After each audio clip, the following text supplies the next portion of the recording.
I had just returned from visiting friends when I noticed the safe in my bedroom had been pried open, the house deeds gone without a trace. The phone rang, and my daughter's cold voice came through. "Mom, we transferred the house yesterday. It's no longer yours." In that moment, 64 years of my life, all the love and sacrifices, were buried by her single sentence. My heart ached, but no tears fell. Instead, a strange calm rose within me, because my daughter had no idea that behind those seemingly worthless papers, I still held an ace up my sleeve she'd never seen. I'm Helen, 64 years old, and until that moment, I thought I knew my daughter well. Since my husband William passed away from a sudden heart attack, I've lived quietly in the small seaside house we built together over 30 years. Every morning, he'd wake up early to make me a cup of hot tea, leave a gentle kiss on my forehead, and say his familiar line, "Good morning, my love." Those were the last words he left me before he was gone forever. Since that day, this house became the only place that fully preserved his presence and our memories, from the rocking chair on the porch, where he used to read the newspaper, to the small garden he tended with all his patience. I'd often sit on the porch, looking out at the sea, feeling as if I could hear his voice calling me in the sound of the waves.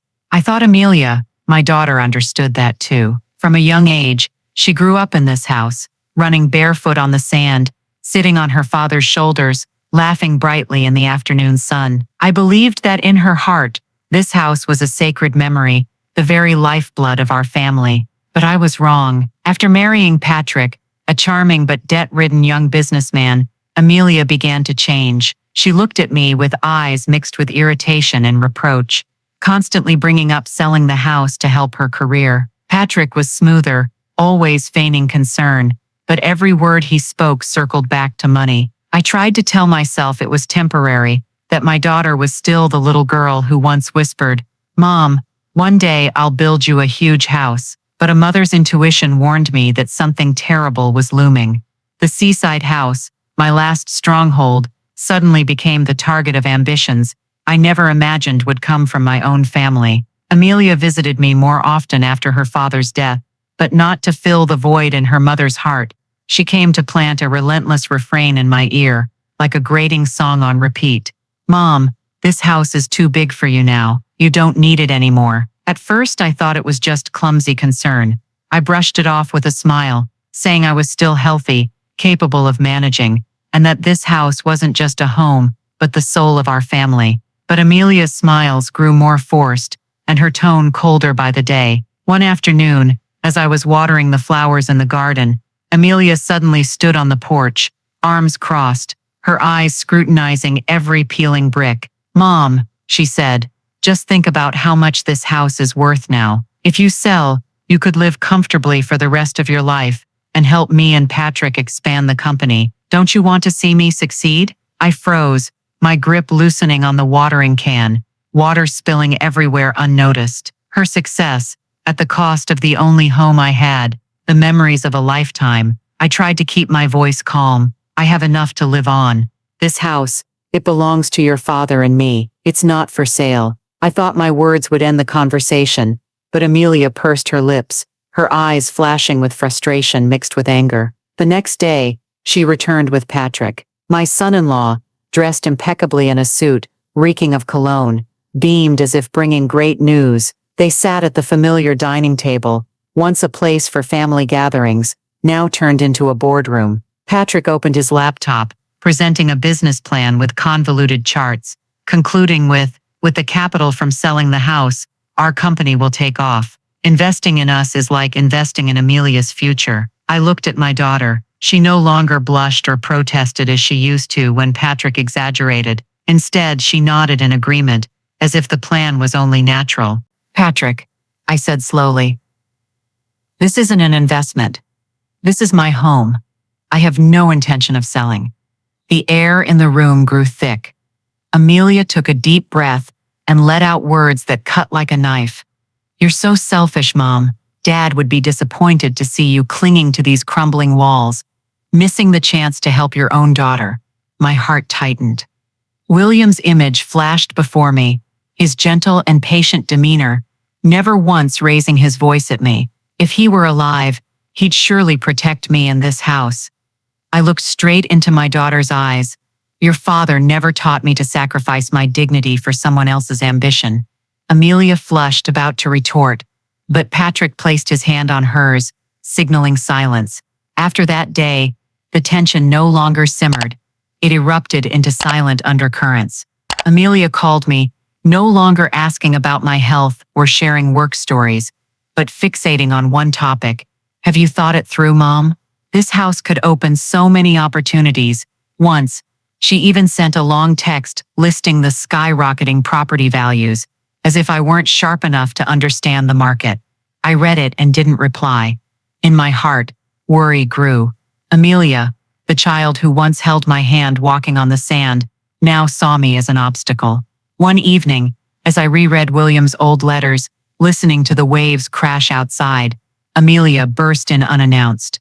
She stood at the kitchen door, hands trembling but voice firm.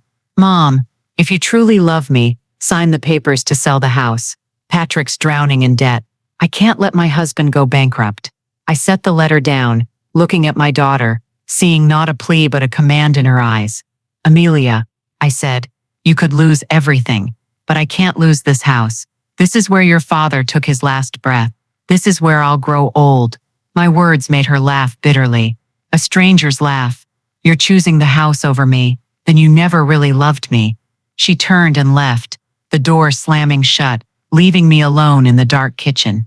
I sat in silence for hours, my heart heavy. Outside, the sea wind howled fiercely, as if warning of an approaching storm. I understood that her request wasn't just a plea, it was a warning, and for the first time in my life, I feared my own daughter. I sat in that dark kitchen for a long time, my hands still trembling from the words Amelia had hurled at me. That night, I barely slept. In fitful dreams, a vivid image emerged. A little blonde girl, running barefoot on the beach, her eyes sparkling as she laughed with me.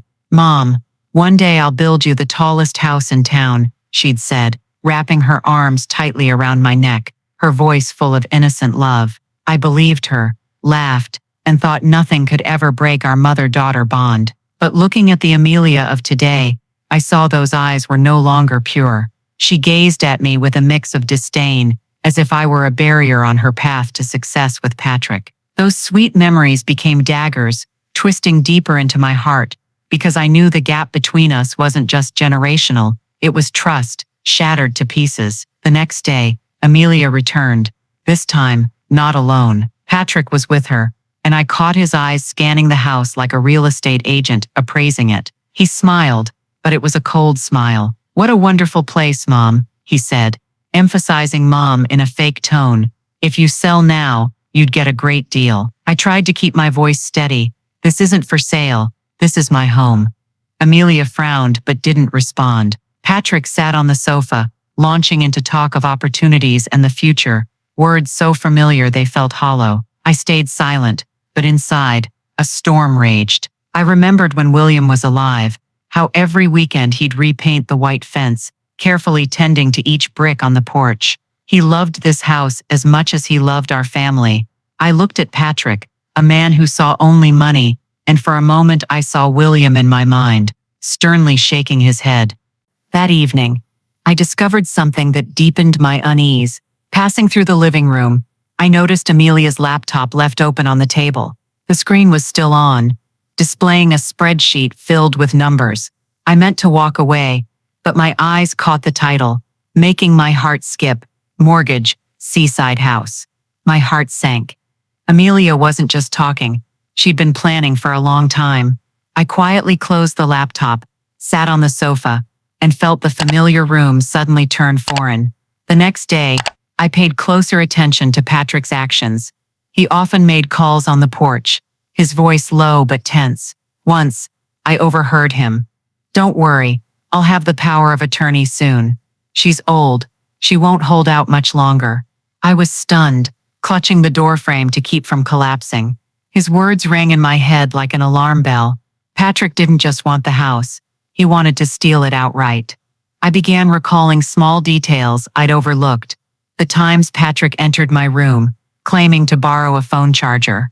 The moments Amelia rummaged through the filing cabinet, saying she was looking for old photos.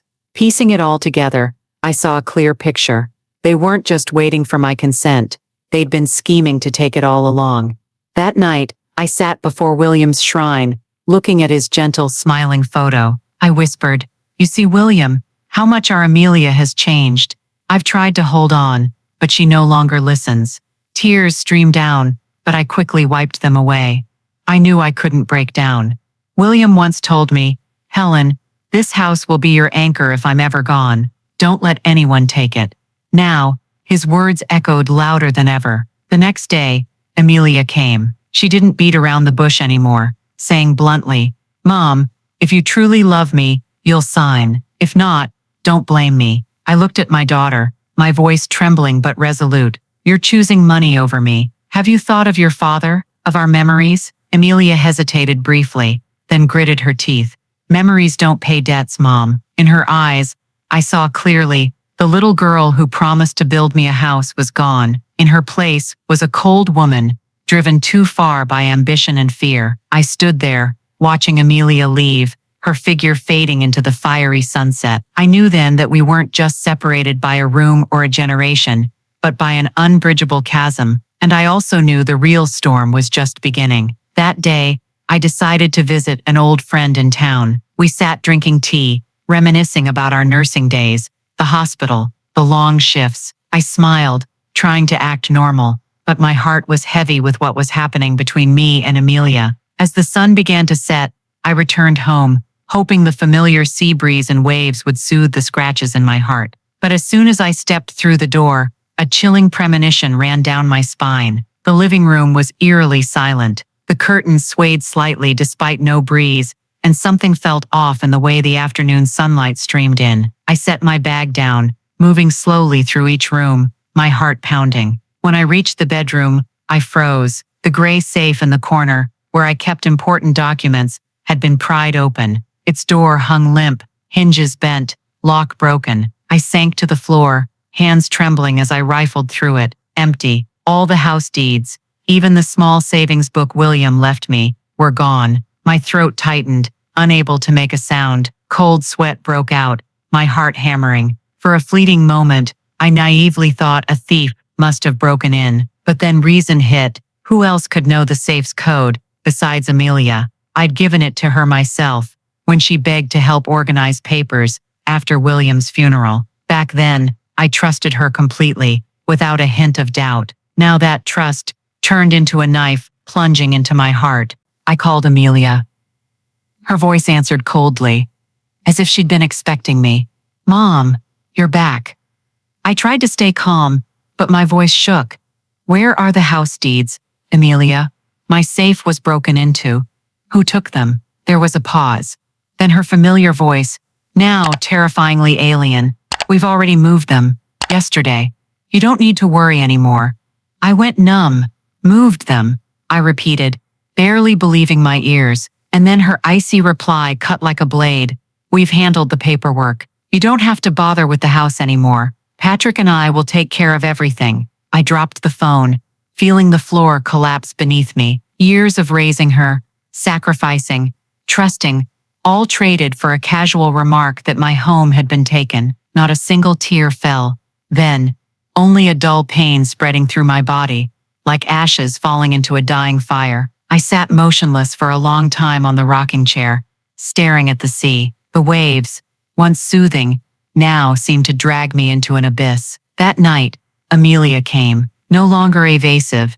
She stepped in with cold eyes and said curtly, "Mom, it's done. Patrick and I used the power of attorney to put the house in our names. We'll use it for a loan, then auction it off. Don't try to stop us." I stood there, trembling. "You forged my signature?" I asked. Amelia hesitated, then shrugged. "Patrick handled the paperwork. You're old, Mom. You wouldn't understand. This is the only way." Her confession hit like thunder. My own daughter, the child who once hugged my neck on the beach, now openly admitted to colluding with her husband to forge documents and steal her mother's property. I didn't scream or cry. A strange calm enveloped me. I knew losing control meant losing everything. I looked at my daughter, searching for a hint of remorse in her eyes, but found only cold, ruthless determination. After Amelia left, I locked the door, leaned against the wall, my heart pounding like a war drum. I knew the real battle had begun. From that moment, it wasn't just about saving the house. It was about preserving the last shred of a mother's dignity. I vowed I wouldn't let William down, wouldn't let his blood and sweat be sold off for someone else's greed. I didn't know how yet, but I knew I'd fight. Outside, the waves roared, as if the ocean itself witnessed and fueled my silent oath. And in the darkness of the house, once filled with laughter, I began to understand. The storm wasn't on the horizon anymore. It had crashed right into my doorstep. I sat in the dark for hours after Amelia left, my heart hollowed out as if carved by a knife. The house, once my sanctuary, now felt haunted by shadows of betrayal. I cried silently, tears falling without sobs. But as the last tear dried, a new feeling rose, steely, cold, and resolute. If William were alive, he wouldn't let me crumble. I heard his voice in my heart. Helen, you have to stand up. No one has the right to take our home. I knew I needed help. A 64-year-old woman, unfamiliar with the law, how could I fight the sophisticated schemes of Patrick and Amelia's ruthlessness? But I had one card to play. Frank. He was my colleague from my youth, a forensic doctor before becoming a lawyer. He now ran a small law office in town, helping families with property disputes and paperwork. We didn't meet often, but every time he'd say, "If you ever need the law, don't hesitate to find me." My hands shook as I dialed his number. When his warm, steady voice answered, I couldn't hold back a sob. "Frank, I need you." "Helen, your voice is trembling. What's happened?" I recounted everything slowly, from discovering the broken safe to Amelia's cold confession. I expected Frank to be shocked, but he sighed, as if he'd seen it coming. "Helen, I hate to say this, but Patrick's long been known for shady dealings. He owes a lot of people around here, and if Amelia's following him, she's walking into a mess." I gripped the phone tightly. "But my house, Frank. They took the deeds. They said they've transferred it. What do I do? First, we need to check the bank records. If there's a mortgage or transfer, we'll know. And if there is, I'm certain the signature was forged." The word forged pierced my heart. The thought of my own daughter being involved made it hard to breathe. But Frank stayed calm, a steady anchor. He arranged to meet me the next morning at his office. That night, I didn't sleep. I walked the hallway, touching the family photos on the walls. One showed William holding a tiny Amelia on the beach. Another was her 10th birthday, when I made the biggest chocolate cake of my life. Those images seemed to challenge me. "Helen, can you let your daughter go down this path without doing anything?" I knew the answer.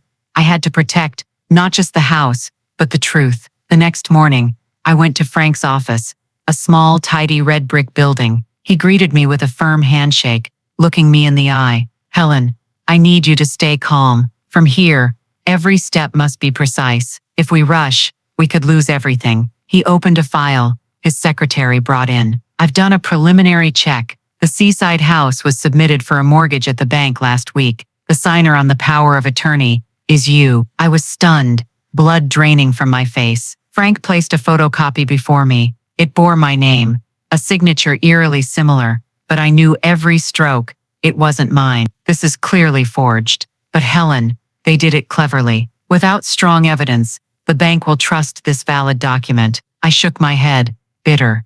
"Amelia, she let Patrick do this." Frank nodded. "Then we need to stay one step ahead. Record any conversations, especially if Amelia or Patrick mention the paperwork. We need direct evidence. I'll also contact a bank acquaintance to review the original documents. If there's any trace of tampering, I'll find it." I looked at him, gratitude choking me. "Do you really think I can win? Helen, you can't just win. You must win. This isn't just about the house. It's about justice, about honor." That afternoon, I returned home with the small recorder Frank had given me. He'd instructed, "Keep it with you at all times. Don't let them suspect anything. One slip of their tongue could save the whole case." I tucked it into my coat pocket, my heart pounding. I felt like I was stepping into a tense drama, where I, a frail widow, had unexpectedly become the main character. That same evening, Amelia called. Her voice was dry. "Mom, Patrick's finalized everything. Next week, The bank will approve the loan. You just need to cooperate. I stayed calm, my hand gripping the pocket where the recorder was hidden. Cooperate? You want me to sign something else? No need. We already have the documents. You don't have to worry. My heart stung, but I held back, letting out a sigh. Amelia, I don't understand why you have to do this. Because you refuse to see beyond the past. Mom, you're clinging to it. If you won't do this willingly, we've had to find another way. Her words were recorded clearly, every syllable. I knew I'd just captured my first piece of evidence. That night, I called Frank, my voice still trembling. I got it recorded. She admitted there's other paperwork. Good. Keep going. Don't rush. We'll let them incriminate themselves. I hung up, staring out at the dark sea. The waves crashed steadily, like an endless song. But this time, my heart held more than just fear. I saw a faint glimmer of hope, a realization that I wasn't alone. I had Frank, the truth, and myself, and I knew the battle to reclaim my home and my dignity had only just begun. I lived the following days with a vigilance I'd never known. Every call, every visit from Amelia became an opportunity to hide the tiny recorder Frank had given me. I kept it in my coat pocket, sometimes slipping it under the tablecloth, praying my hands wouldn't shake enough to raise suspicion. I was no longer just a frail mother, but a hunter seeking truth in my own home. One evening, Amelia came alone, looking exhausted. She sat at the kitchen table, kicked off her shoes, and slumped as if carrying a mountain on her shoulders. I poured her a cup of tea and tried to start a conversation. Are you okay, Amelia? She gave a bitter laugh, her eyes dark. Mom, how can I be okay? Patrick needs money urgently. If you'd signed from the start, this would have been over. Now the bank's pressing. Creditors are closing in. We have no way out. I took a deep breath, my voice calmer than ever. So you took the documents from my safe without asking? Amelia glanced at me, hesitating, then replied, her voice low, as if afraid someone might overhear. Patrick said it was the only way. He knows someone at the bank. The paperwork will look legal. You won't be bothered. I sat still, gripping the chair's armrest, but my mind was startlingly clear. It was all being recorded. Every word from Amelia was evidence. I nodded slightly, as if accepting, encouraging her to keep talking, and she said more than I expected. She admitted Patrick had forged my signature, using a fake notarized stamp to complete the documents. I sat motionless, my heart breaking, but in my pocket, the recorder silently captured every word. After Amelia left, I shakily played back the tape. My daughter's voice echoed, cold and resolute, with no trace of the little girl she once was. I cried, torn between pain and relief. Pain for her betrayal, relief that the truth finally had solid proof. I called Frank that night, my voice trembling. I have it, the recording. She admitted everything. Frank replied softly, as if to keep me calm. Well done, Helen. Keep it safe. Don't let anyone touch it. Tomorrow I'll back it up. This is just the beginning. The next day, Patrick came. He was the opposite of Amelia. Confident, flamboyant, and dangerous. He sat on the sofa, arms crossed. Helen, I'm here to explain. Amelia's too soft-hearted to tell you everything. The truth is, this house is already in our hands. You can resist, but the law's on our side because the signature's on the documents. I swallowed the lump in my throat, feigning frailty. Patrick, I don't understand. How did my signature get there? He chuckled, his tone condescending. You're old, you've signed so many papers. You probably forgot. Or if not, we've handled it for you. I bit my lip, keeping a clueless expression, but in my pocket, the recorder's red light glowed. The more Patrick talked, the more his arrogance showed. He mentioned debts worth hundreds of thousands, friends who could erase any detail in the paperwork. I nodded along, pretending not to fully understand, but inside I knew he was tying the noose around his own neck. When Patrick left, I sank into the chair, feeling like I'd just escaped a nightmare. But at the same time, a strange strength surged within me. I was no longer the one cornered. I had something they didn't expect. Living proof. That evening, I opened my old laptop to search for photo files of documents Amelia had once left behind. I remembered weeks ago when she asked me to print some papers. I'd noticed a file named authorization.pdf, but paid no attention then. This time, I opened it, and my heart stopped. It was the power of attorney, with a scrawled but eerily familiar Helen Brooks signature. I studied each stroke and knew it wasn't mine. I printed it, carefully tucking it into an envelope. Now I had both their confession and proof of forgery. I knew the legal battle would be long, but I had weapons. That night, I sat by the window, listening to the waves murmur. Before, they brought peace. Now they were like drums, urging me to act. I recalled my days in the ER facing life or death patients, telling young nurses, "Don't panic. Calmness saves lives." Today, I repeated that to myself. This fight wasn't just mine anymore. It was about defending William's honor, reminding Amelia, and proving that a mother, though old, could stand firm against the storm. In the darkness, those tiny recordings became my guiding light, and I swore to use that light to expose the truth. The next morning, I woke with clearer resolve than ever. I couldn't just wait for Patrick and Amelia to tighten the noose around me. I had to go to the root, the bank. Frank had said that to fight them, I needed to know exactly what documents were filed, who approved them, and how the forged signature slipped through. The thought of facing strangers made me tremble, but I told myself, I stood for hours in the ER saving lives. This can't stop me. I chose a simple blue dress, tied my hair neatly, and wore the gray coat with deep pockets, where I hid the small recorder. Stepping into the town's main bank branch, my heart pounded so loud I could hear it. The polished counter, uniformed staff, and harsh ceiling lights made me feel small. I took a deep breath and approached. "Hello, I'd like to inquire about the mortgage file for the seaside house at 17. It's under Helen Brooks." The young clerk smiled politely, but looked uneasy at the address. She typed a few keys, then said, "Yes, that file was recently submitted. But you are," I lifted my chin, "the owner, Helen Brooks." She faltered, then lowered her voice. "I'm sorry, but according to the system, the power of attorney has been verified. The representatives are Amelia Brooks and Patrick Dawson." I suppressed my anger, keeping my tone steady. "Can I see a copy? I'm concerned there's a mistake." She glanced around, then whispered, "I'm not supposed to, but I know Patrick. He's been here often, always in a rush. Honestly, I've never seen a client get approved so fast." I leaned in, meeting her eyes. "You sense something's off, don't you?" She bit her lip, then quickly printed a copy of the contract, hiding it behind other papers. I took it, trembling. It was my signature, or rather, a perfect imitation. But one detail stood out.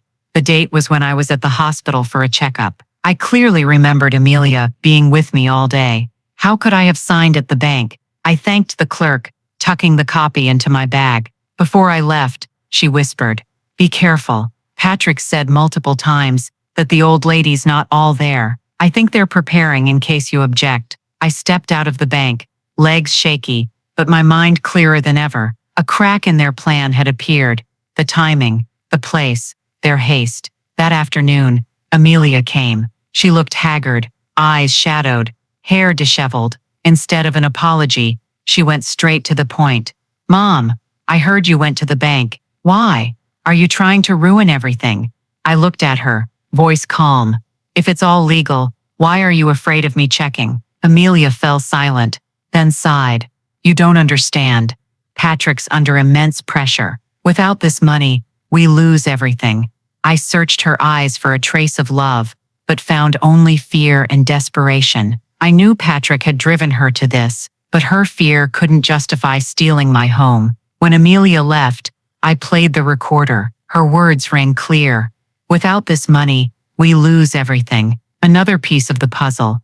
That night, I called Frank, recounting everything. He listened quietly, then said firmly, "Helen, they've been too hasty. We'll use the contract copy with the hospital date as evidence. With the recordings, it's strong proof. But we need one more step." "What's that, Frank?" "Find the apartment.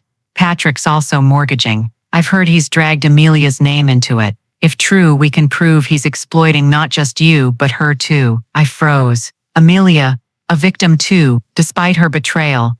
My mother's heart ached at the thought of her being manipulated, but I knew to save her, I had to expose Patrick first. The next day, I visited Amelia at their city apartment. Stepping in, I saw an open file on the table. I glanced quickly, and my heart clenched.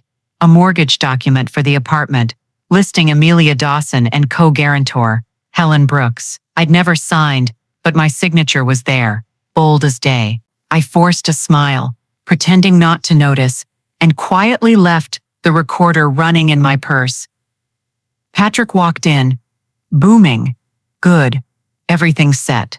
Once the bank approves, we'll have both properties. After that, Helen can do whatever she wants. My blood boiled, but I stayed calm. I sat a few more minutes, then excused myself. As I closed the door, I leaned against the wall, clutching my purse. Inside, the latest recording held the clearest evidence of their blatant betrayal. That night, I sent Frank all the files. He called back immediately. "Helen, you've done brilliantly. This is the key. Patrick didn't just forge once, but twice. When this goes to court, he's got no escape." I sat staring at the sea. The wind howled, waves crashed, matching my heartbeat. The crack in their plan was clear. From that crack, Patrick's tower of lies would soon collapse. But I also faced a painful truth to save myself. I'd have to let my daughter face the storm she helped create. That evening, after sending Frank all the recordings and contract copies, I sat in my familiar kitchen, feeling like a stranger.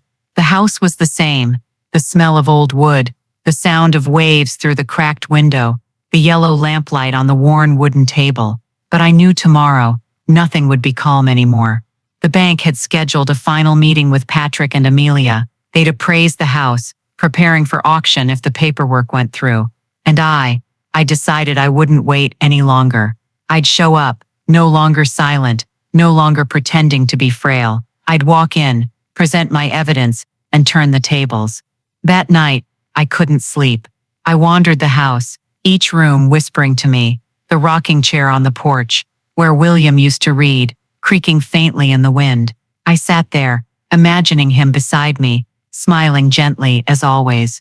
"Helen, you're stronger than you think. Trust yourself," I whispered back. "Tomorrow, be with me. I'll need you." Near midnight, I heard a car stop at the gate. Headlights pierced the living room window. I peeked through the curtain. It was Patrick. He stood by the gate, lighting a cigarette, looking restless. Then his phone lit up, showing Amelia. He answered, his hoarse voice loud enough to hear through the cracked window. "Tomorrow's done. Don't worry. She's got nothing left to do. I've got a witness ready. The bank will believe me." I gripped the doorknob. Tomorrow. He thought he'd win. I quietly pulled the recorder from my pocket, set it to record, and placed it by the window. Patrick's voice rang clear in the night, confident and arrogant. Another piece of evidence. The next morning, Frank arrived. He wore an old gray suit, carrying his heavy leather briefcase. He sat at the kitchen table, looking at me through his glasses. "Helen, are you ready?" "I've never been readier, Frank, but honestly, my heart feels like it's jumping out of my chest." "That's normal. Tomorrow, you're not just fighting for the house, but for yourself." He opened his briefcase, pulling out the documents, the contract copy with the hospital date, the recordings of Amelia's confessions, the file of Patrick's arrogant plans, all neatly organized. Frank continued, "We won't reveal everything at once. Let them feel confident, then hit them, peeling away their masks layer by layer. The final blow will be lethal." I nodded, feeling like I was about to step onto a battlefield. That afternoon, Amelia stopped by. She was dressed neatly, but her eyes were anxious. I knew she came to gauge me, but I gave nothing away. She sat, staring at me. "Mom, the bank's meeting tomorrow. I want you to stay away. You'll only make things messier." I gave a faint smile. "I'm old. I don't have the strength to meddle in your affairs." Amelia sighed, thinking I'd given up. She stood, briefly putting her arms around my shoulders, but her warmth wasn't that of a daughter hugging her mother. It was like a stranger playing a reluctant role. When she left, I closed my eyes, feeling a part of my heart harden. Night fell, and I sat on the porch. The waves crashed hard, the sky gray, the wind carrying the sharp salt air. I knew this was the night before the storm, not just at sea, but in my life. I pulled out William's old photo, placing it on my lap, and whispered, "Tomorrow I'll protect what we built, not with tears, but with truth." I imagined tomorrow Patrick striding in, confident. Amelia beside him, nervous. The bank thinking I'm a useless old woman. Then I stand, pulling out evidence, layer by layer. I saw his face twist. My daughter stunned. I pictured the room falling silent, only my voice ringing. This is my house. This is my life, and no one can take it away. The wind howled. Waves sprayed white foam. I closed my eyes, letting the breeze sweep through my silver hair, telling myself, tomorrow, I won't just be a betrayed mother. I'll be Helen Brooks, rising from ashes, and no one can make me fall. That night, I didn't sleep. I wrote a few lines in my old diary. Tomorrow, the truth will be revealed. Tomorrow, justice will speak. And whatever the outcome, I'll no longer be the silent woman. Outside, the sky was pitch black. No moon, no stars, only the roar of waves and the howl of wind. As Frank said before the brightest dawn, it's always the darkest night. And I knew my dawn would come tomorrow, when the storm hit, but I'd stand firm in its eye. That morning, I woke earlier than usual. The sky was gray, the sea breeze sharp with salt. I made myself a cup of hot tea, but my hands shook, spilling water. Today would decide everything. After weeks of silence, enduring, gathering scraps of evidence in the shadows, I'd finally face Patrick and Amelia, where they thought they'd won. The bank. Frank picked me up in his old silver car. He wore a neat gray suit, carrying his familiar leather briefcase. Helen, today's your day, he said, his eyes bright behind his glasses. I took a deep breath, nodded, and got in. On the way to the bank, my heart raced, a mix of fear and excitement. I remembered William's words. Sometimes, silence is wise, but sometimes, you must speak to protect yourself. Today, I'd speak. The bank branch gleamed, filled with suits and hurried steps. In the second-floor meeting room, a long table was set. Patrick sat at the head, exuding smug confidence. Beside him was Amelia, face tense, eyes red from sleeplessness. When I walked in with Frank, Patrick raised an eyebrow, smirking. Oh, you came too? I thought you'd avoid the hassle, he said, his voice dripping with mockery. I didn't respond, just sat down in the chair opposite. Frank placed his briefcase on the table, silent. The bank representative, a stern middle-aged man, began. We're here to finalize the mortgage process for 17 Seaside. All documents are in order. If there are no changes, we'll proceed with the appraisal and prepare for auction. Patrick immediately cut in, his voice loud. Perfect. Everything's transparent. Mrs. Helen signed the power of attorney. We're just following the family agreement. I felt the blood rush to my face, but Frank lightly touched my arm, signaling calm. Then he stood, pulling a stack of papers from his briefcase. Sorry, but there's a change. The real client, Mrs. Helen Brooks, never signed any power of attorney. Here's proof she was at the hospital on the date listed in the contract. Please take a look. The room fell silent. The bank representative frowned, taking the papers. Patrick let out a sharp laugh. A cheap trick. She's old. Her memory's failing. She signed. She just doesn't remember. This proves she's not all there. I clenched my fists, but Frank remained calm. If she's so confused, how do you explain this recording? He placed a small recorder on the table and pressed play. Amelia's voice rang clear. Patrick said it was the only way. He knows someone at the bank. Mom won't be bothered. Amelia paled. She looked at me, lips trembling, but said nothing. Patrick grimaced, jumping in. That's just my wife venting. It has no legal weight. Frank gave a thin smile. And what about your voice, then? He pressed another button. Patrick's voice filled the room. From that night outside my gate, tomorrow's done. Don't worry, she's got nothing left to do. I've got a witness ready. The bank will believe me. Patrick's face went white, his expression twisted, eyes wild. The bank representative's demeanor hardened, his gaze now full of suspicion. Mr. Dawson, how do you explain this? Patrick stammered, then abruptly stood, slamming his hand on the table. Enough. This is slander. She set this all up to cling to that rotting house. I stood, looking straight into his eyes, my voice clear and firm for the first time. This house isn't just bricks and wood. It's my memories with my husband, the place where my daughter grew up, and I won't let a greedy, lying man turn it into a bargaining chip for his debts. This is my house. This is my life, and no one can take it away." Amelia burst into tears. She buried her face in her hands, whispering, "Patrick, what have you done?" But Patrick wasn't listening. He lunged for the papers in Frank's hand, but bank security stepped in, pulling him back. The representative declared firmly, "This file is canceled immediately. We'll report to our superiors and turn all evidence over to the authorities. Forgery cannot be overlooked." The room fell silent, broken only by Amelia's stifled sobs. I sat down, hands trembling, but a strange calm washed over me. The battle was over. I'd not only saved the house, but proved that truth was stronger than any lie. Patrick was escorted out, his face hard, eyes blazing with hatred. Amelia staggered to her feet, her gaze meeting mine, full of desperation. But I didn't approach her. I looked at my daughter, a deep sadness rising within me. She'd chosen to side with a traitor, and now she had to witness his mask being torn off. As we left the bank, the sea breeze hit my face, sharp with salt. I took a deep breath, feeling as if a ton of weight had lifted. Frank walked beside me, nodding slightly.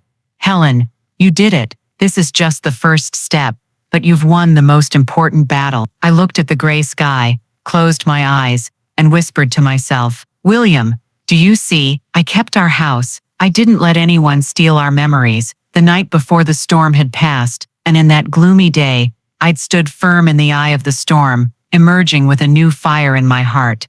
I was no longer the betrayed woman, but one who fought to protect what was most sacred. Patrick was detained by bank security on the spot, but he kept struggling, shouting at everyone that it was all a conspiracy. His yelling drew stares from the staff at the counters below. I sat there, silent, watching the man who'd once strutted into my home, sat on William's sofa, and lectured me on how to live, now reduced to a cornered animal. His face flushed red, sweat pouring, eyes wild, as if he could devour the world. The bank representative didn't hide his irritation. He said bluntly, "Mr. Dawson, your actions go beyond a civil dispute. This is financial crime. We'll hand over all files to the authorities." Patrick sneered, his voice trembling but still defiant. "You think this old lady can beat me? I have connections.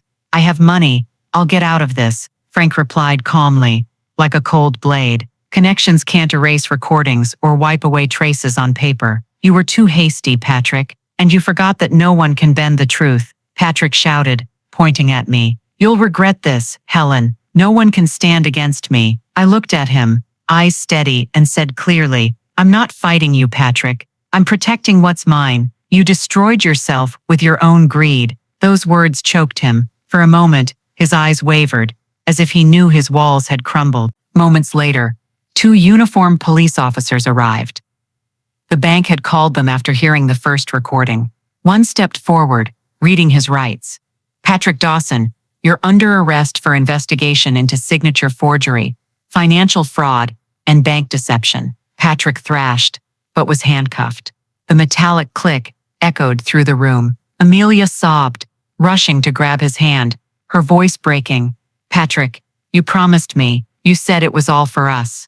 He no longer looked like a victor, head bowed, avoiding her gaze. He muttered, "Everything will be fine," but everyone knew nothing would be fine anymore. As the police led him away, Amelia collapsed into a chair. I looked at my daughter, a tangle of emotions rising, pity, pain, and unquenchable anger. She'd chosen Patrick over me. She'd been complicit in this scam, knowingly or not. And now, she sat there, hands trembling like an abandoned child. The bank representative turned to me, his tone softer. "Mrs. Brooks, we sincerely apologize for the inconvenience and pain you've endured. The mortgage file is canceled immediately. The seaside house is fully yours.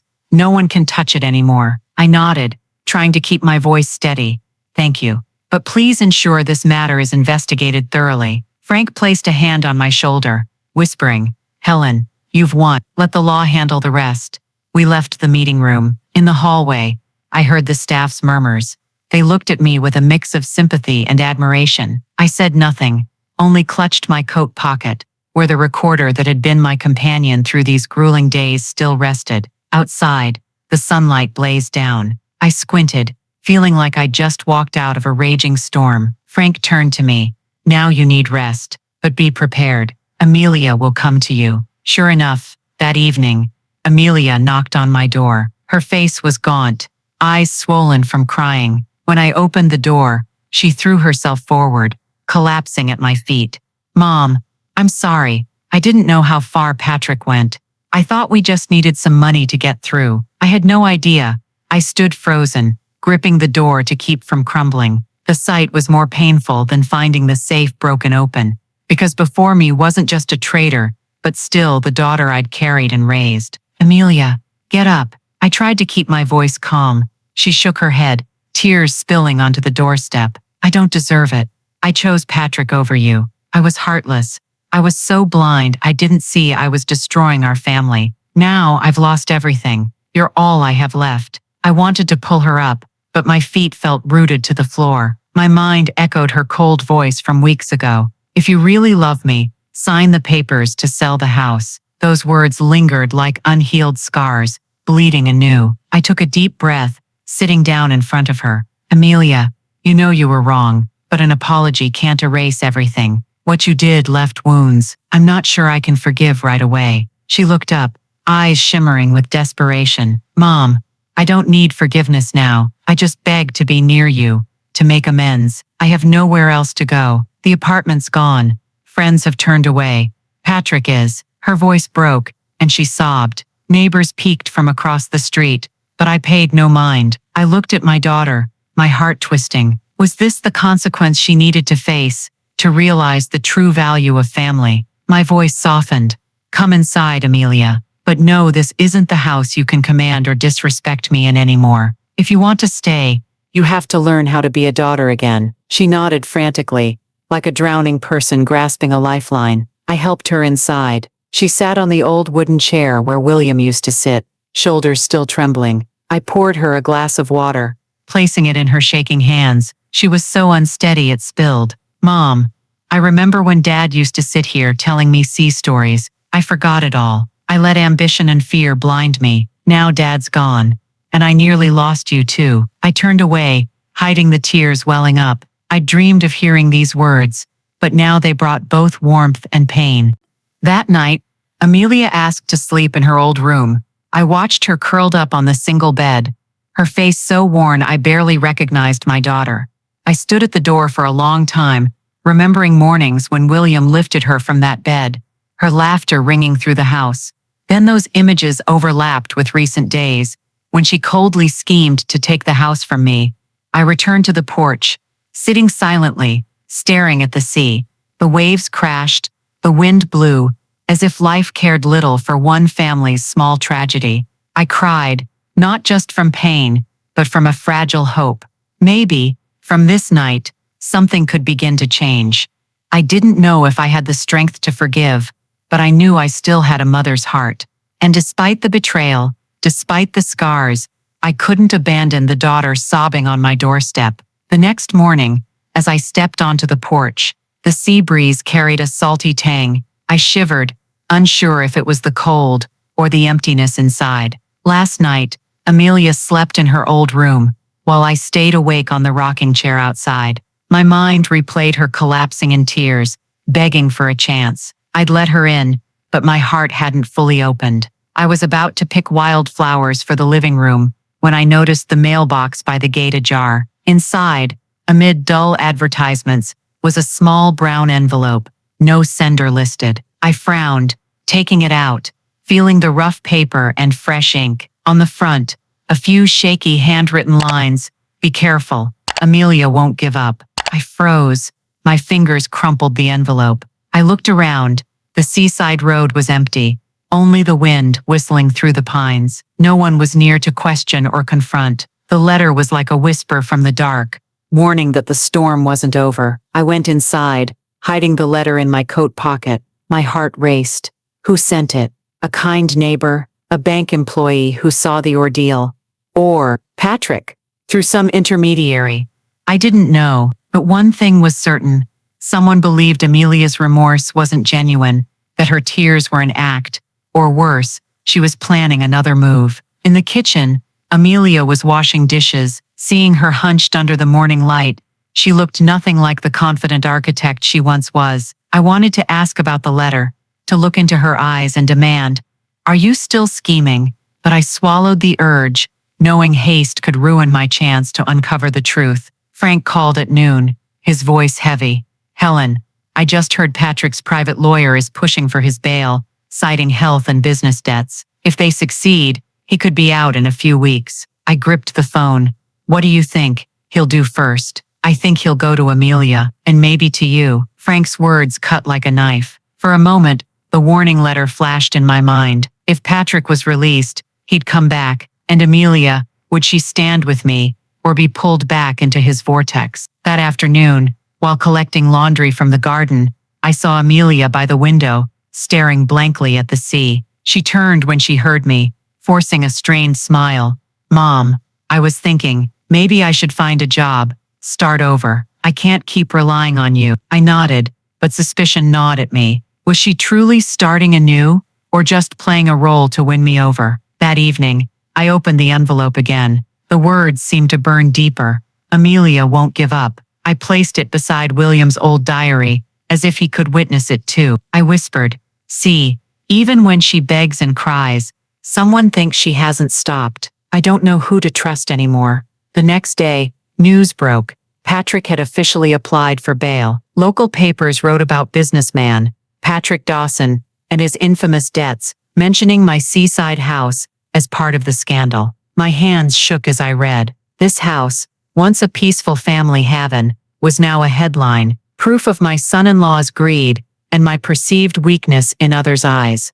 Amelia read it too. She folded the paper, slamming it on the table, eyes welling. "Mom, I caused all this.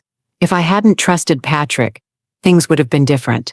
I looked at her, searching for truth in her eyes, but all I saw was a mix of regret, fear, and perhaps regret for losing everything. Late that night, on the porch, another envelope was in the mailbox. This time, a single note inside. "Keep the evidence safe. Someone will try to destroy it." A chill ran down my spine. Someone was watching, knew I'd gathered proof, and believed someone, maybe Patrick, maybe Amelia, would try to erase it. I carefully stored all the recordings, contract copies, and warning letters in a wooden box, locked it, and placed it in a cabinet. Only I had the key to. I whispered, "If someone wants to take it, they'll have to step over my body." That night, Amelia knocked on my bedroom door. She looked at me cautiously.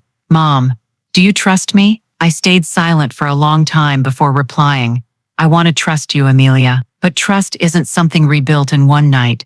It takes time." She nodded, her eyes deeply sad, then turned away. I lay in bed but couldn't sleep. The two warning letters loomed like shadows around me. One voice in me whispered, "Someone might be trying to protect you," but another, more sinister voice said, "Or someone's testing you," sowing doubt to destroy the mother-daughter bond. I clutched William's old diary, whispering to myself, "Whoever it is, I won't fall." I stood firm through the last storm.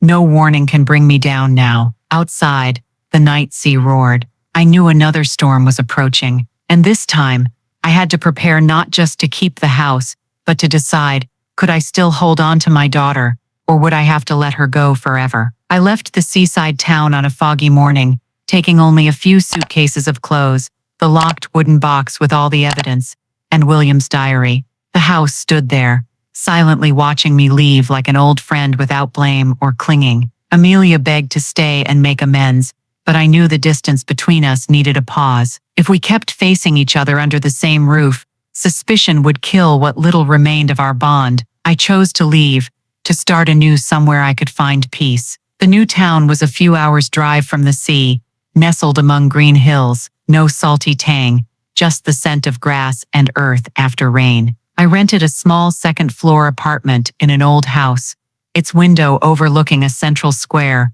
lined with neat maple trees. The landlady, a widow about my age, greeted me with a warm smile and a basket of freshly baked bread. "Welcome to a place where time moves slower than anywhere else," she said, and I felt my heart lighten, as if I'd escaped a dark whirlpool. I soon found the town's community center, a modest red brick building filled with children's laughter. I entered seeking refuge, not expecting to find a new family. The manager, Margaret, was surprised to learn I'd been a nurse. "We always need people with healthcare experience," she said, eyes brightening. And so, within days, I began volunteering, checking blood pressure for the elderly, guiding young mothers on childcare, and sometimes talking with lost teenagers. At first, I was hesitant, but gradually, the children's laughter, patients' thanks, and grateful looks from lonely old women soothed me. I realized that though life had taken much from me,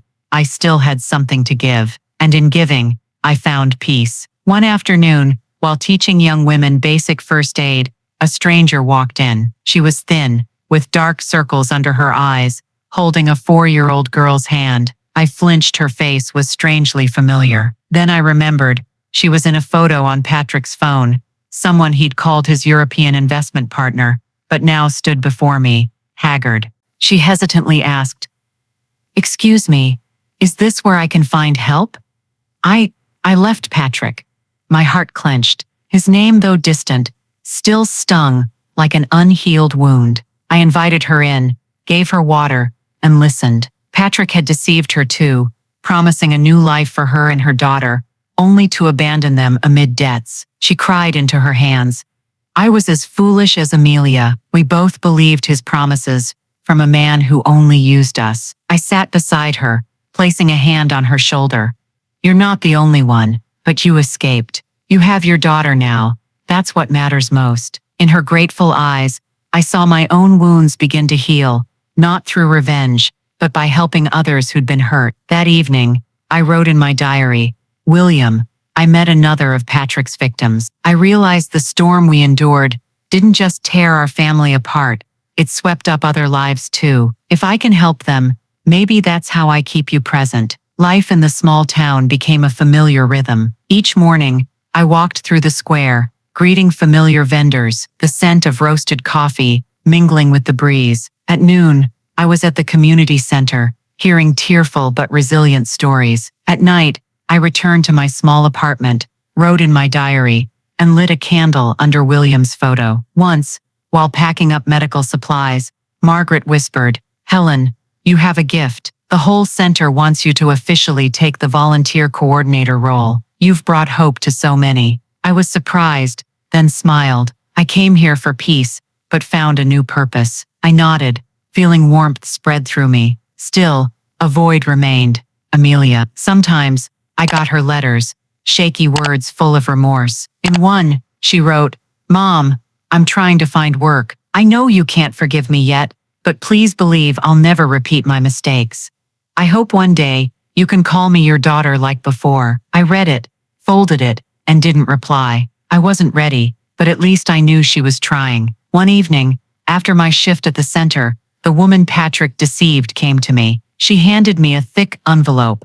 "These are documents I found in his old suitcase, papers about offshore accounts. I thought they might help you, or others still suffering because of him." I opened it, scanning numbers and shell company names. My heart raced. Patrick had built a sophisticated fraud network. This could be evidence to ensure he'd never rise again. That night, I wrote in my diary, "William, I've stepped into a new life. It's no longer tied to pain but to helping others. Maybe, in this act, I found the peace we always dreamed of." As I set down the pen, I looked out the window. Moonlight stretched across the quiet square, illuminating paths to the hills. I felt clearly I'd left the storm behind. Though shadows lingered, I'd found a new harbor. Not the seaside house, but a home within me, filled with resilience, faith, and love for those who deserved it. My new life in the small town wasn't loud or ambitious, but in its simplicity, I felt truly alive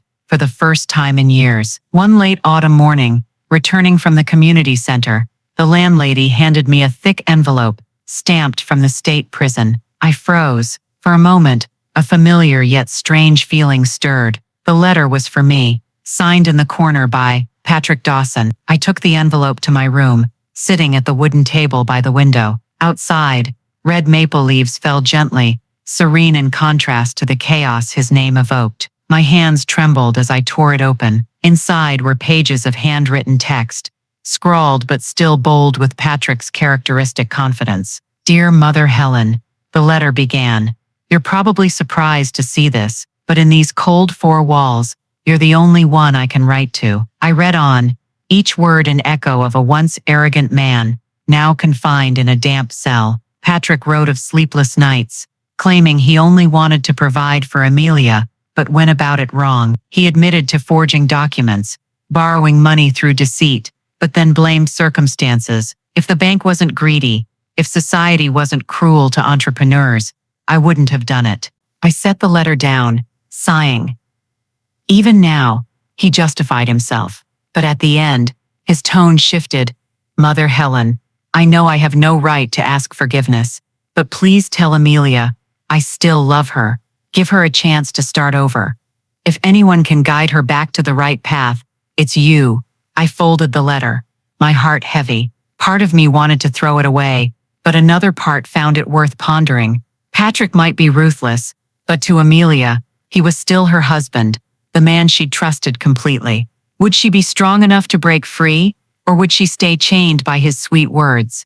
That afternoon, I called Frank. I read him parts of the letter. He was silent, then said, he knows he's losing everything, so he's clinging to Amelia. That's not love, Helen. It's control. But if Amelia reads this, she'll soften. I know my daughter. Then don't show it to her. Not yet. Let her stand on her own first. Frank's advice lingered in my mind. That evening, while writing in my diary, Amelia called. Her voice trembled. Mom, I heard Patrick's been moved to a federal prison. They say he could face years. Mom, have you heard anything from him? I paused, then replied, yes, Amelia, but you need to know, he's not writing to atone. He's writing to keep you in his orbit. But Mom, he's still my husband. I don't know what to do. I closed my eyes, a hot tear falling. I wanted to tell her real love doesn't make a woman an accomplice or steal her mother's home. But I knew Amelia had to see it herself. You need time, Amelia. Don't rush. Remember, you almost lost everything because of Patrick. Don't let history repeat. The other end was silent. Then I heard a sigh. I understand, Mom. Thank you. After the call, I reopened the letter. This time, I read slowly, carefully. I realized there was no true remorse, just fear of losing control. Patrick didn't mention the others he'd deceived or express regret for what he did to me. He only spoke of himself, his pain, and I knew if Amelia read it, she'd drown in guilt again. I locked the letter in the wooden box. Outside, the autumn wind blew through the window, carrying the rustle of maple leaves. I whispered to William, I won't let her be chained to the past anymore. She needs to learn to stand on her own, not return to shackles. The next day, at the community center, I shared part of the story with Margaret. She took my hand, eyes firm. Helen, sometimes love isn't giving but stopping someone from returning to old paths. Don't let Amelia read that letter, not until she's strong enough not to fall. I nodded. I knew what I had to do. In the following days, I continued at the center. I taught young women to manage finances,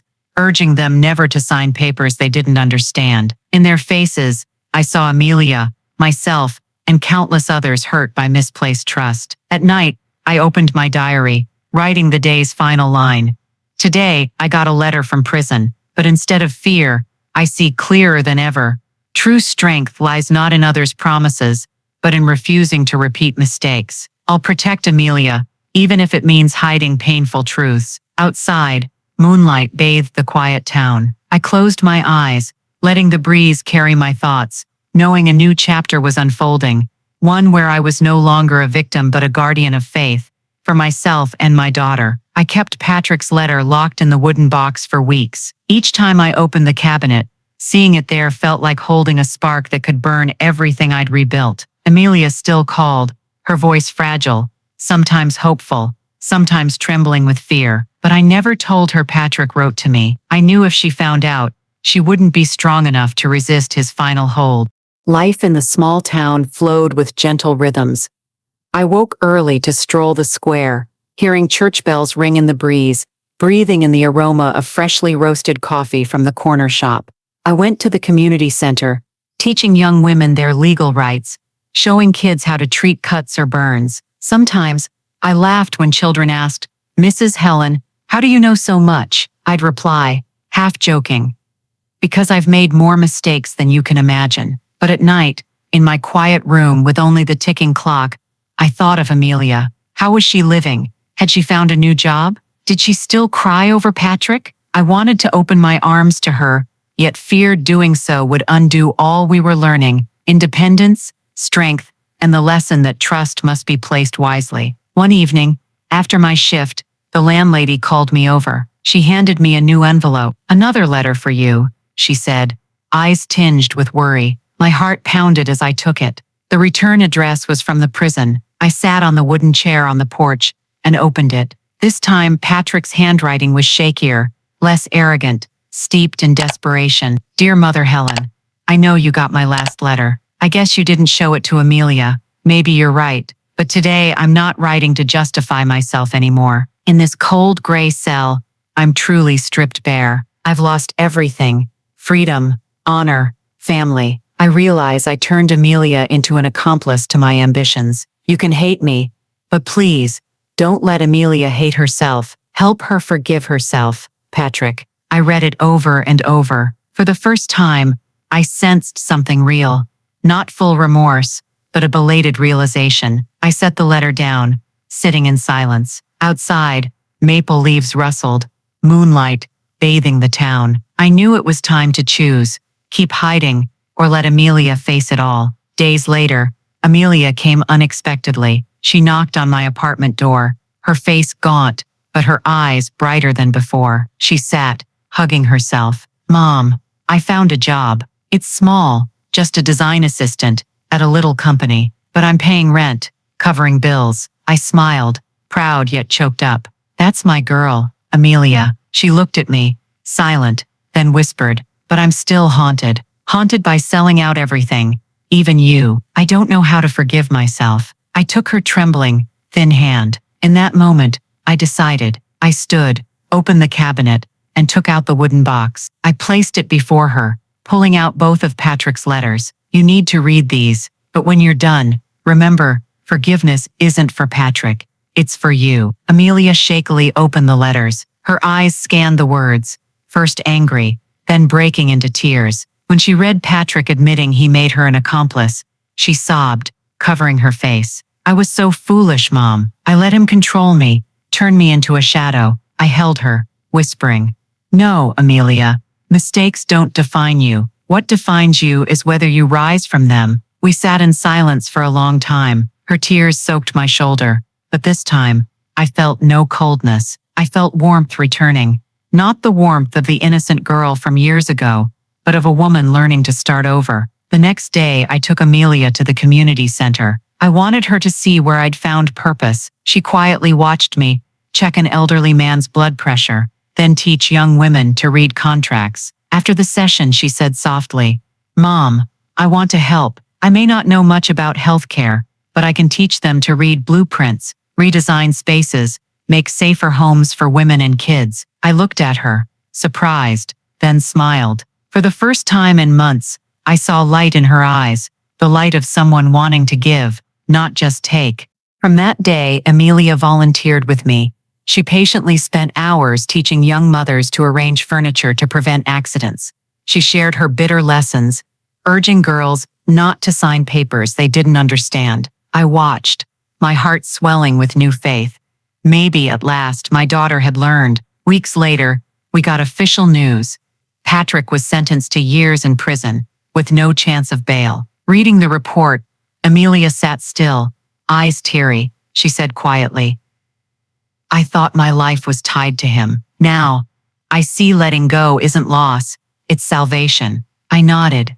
"Yes, Amelia, letting go is keeping yourself." Winter came, snow blanketing the town square. Amelia and I sat by the fireplace, sharing stories we'd never dared before. I told her about the days William and I built the seaside house. She told me of the invisible pressures Patrick created, the times she wanted to return to me, but feared admitting her mistakes. We talked through the night, and at dawn, I knew our fractured bond was mending through truth and tears. On New Year's Eve, I decided to return to the seaside house. Amelia and I rode in Frank's old car.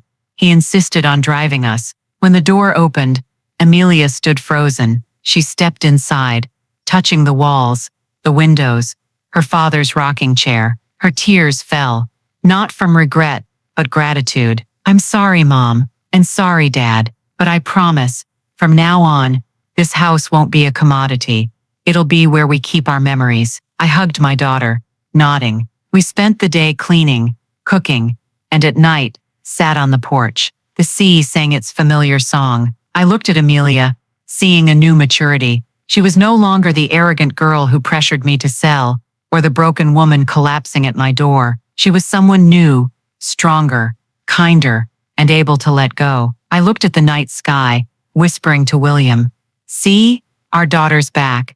She learned a costly but necessary lesson, and we've kept ourselves." The sea breeze blew, carrying an unusual warmth. I knew, despite future challenges, we were no longer victims. We would live, love, and cherish what truly mattered. And I, Helen Brooks, finally understood, letting go isn't defeat. It's keeping what's most precious, ourselves. Thank you for joining me through this story of tears and strength. I hope you find the power to hold on to yourself. Don't forget to subscribe to my channel for more stories where we share, listen, and grow together.